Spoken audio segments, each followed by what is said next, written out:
Go. Okay, good morning and welcome to Monday. We were discussing writing names of ionic compounds with polyatomic ions, and I gave you a worksheet to work on. And I don't know if you made an attempt to get them done this weekend at all, a little bit here and there. Need a sheet? Okay. There you go.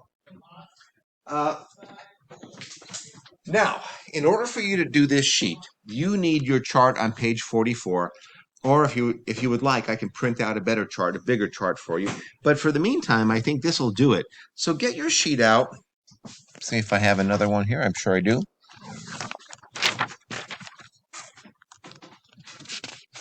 All right. Now, here's the trick.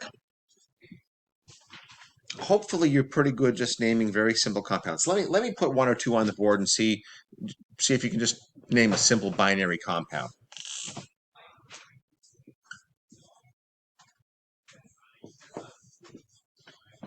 What do you think we'd call that?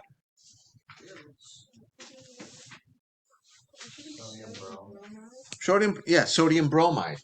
I don't know why. Probably shouldn't have. Looks like I wrote them kind of far away. Sodium is the cation, keeps its name. Bromine changes to bromide. Plus one charge, minus one charge. Everything's great. Everything cancels out in terms of charges. So we have a very simple chemical compound. So we need to make sure we understand binary compounds, ionic. We need to understand how to get the proper names for the transition metal compounds.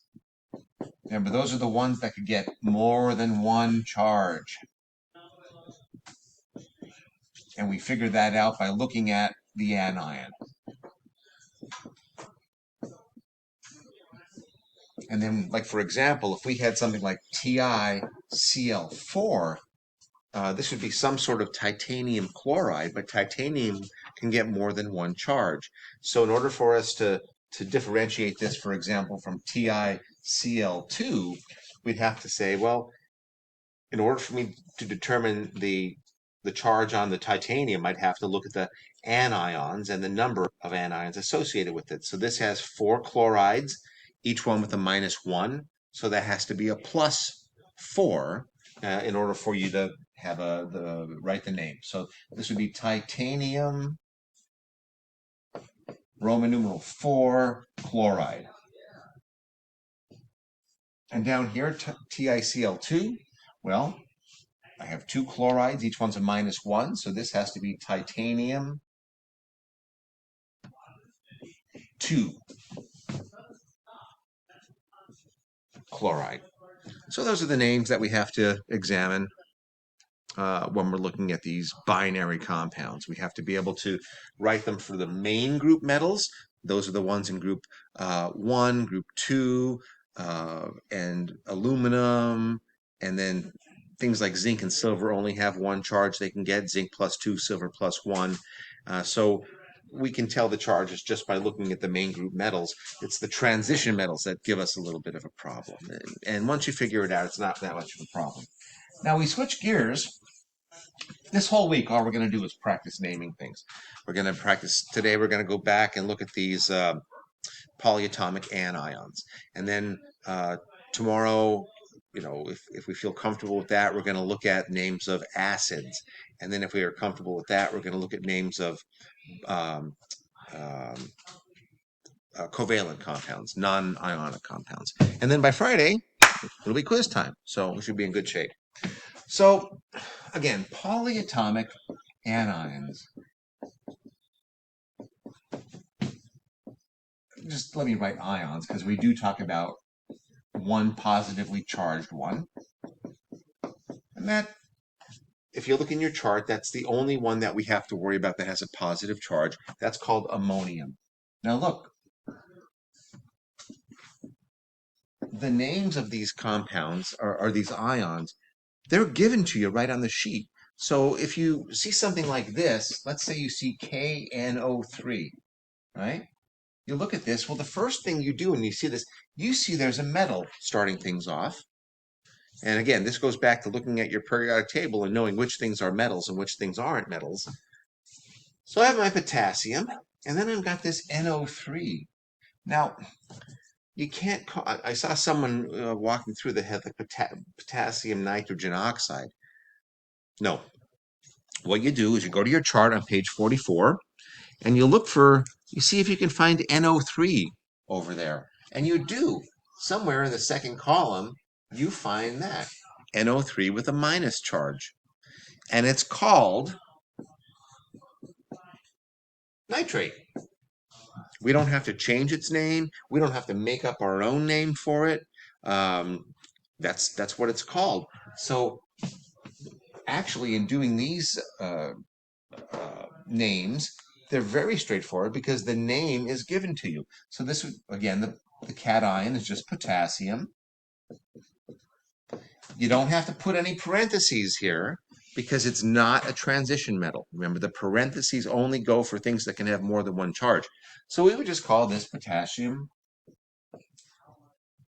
nitrate. But it's up to you. It's up to you to be able to identify when looking at a compound, do I see any of these ions here? That's why you should always have this chart, or like I said, I'll make you a better one that you can use on a quiz or a test until you start learning these things a little bit better. But let me show you another one, for example. All right, we've got this formula.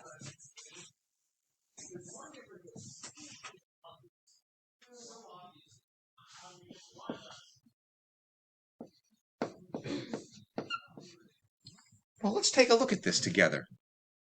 I've got Na3. I know that sodium's in group 1, and I have 3 of them, so I must have a +3 charge on this part of things. So this is just, as I look at this, I begin to sort of dissect it, and then I say, so this is a metal, a cation. Can't get around that. So then I go to my chart and I say, can I find a PO4? Take a look and see on your book on page 44. Can you find a PO4 with a -3 charge? Phosphate. So what are we going to call this compound? Sodium phosphate. Yeah, pretty easy stuff. Now, let's do some where we might have to use more than one polyatomic ion. I think I showed you this the other day, but just to make sure, let's take a look at one like if I want to make magnesium nitrate. Well, magnesium has a +2 charge. Nitrate sticks together as a group, of course, and it has a -1 charge. So Dylan, how many nitrates do I need to meet up with this magnesium to get rid of that +2 charge?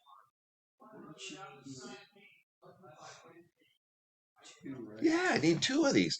But somehow when we write the formula for this, we have to indicate that we need 2 of them. So we've been using subscripts. So if I put NO or MgNO3 and then I put like a 2 here, well, first of all, that's going to look pretty weird because that 2 there, it's going to look like I have 32 oxygens. But don't forget, this thing stays together as a group. So I have to put parentheses and I have to put a 2 down there to show that, hey, this whole thing, I've got 2 of them. Does that kind of make sense? Okay. And again, we're going to practice, practice, practice. Let's look at a transition metal example to see if we can go ahead and figure out, just like we did before, the charge and the proper name. So I've got let's say I've got FeOH3. I look at that and I say, well, I know that Fe is a transition metal, and it's not silver or zinc because they get very specific charges. So I'm going to say, what is the proper name? Well, it's some sort of iron, and hopefully you can find the OH on your chart and it says hydroxide. So it's going to be some sort of iron hydroxide. Now, Joe, what's the charge on hydroxide if you have your book handy? Take your time, see if you can find it. -1. -1, yeah? And how many do I have? So that means I've got -3 altogether just from those 3 hydroxides. So Wyatt, what does the charge of my iron have to be? 3. Yeah. So what am I going to put here? Roman numeral 3. You guys got it. All right. Now, in all honesty, I mean, no big deal. How many people finished naming these? All right. Let's take some time. I'm going to shut off the video. I don't know, take about 15 minutes. Let's see how far we get naming these compounds, and then we'll go ahead and look at the answers, all right?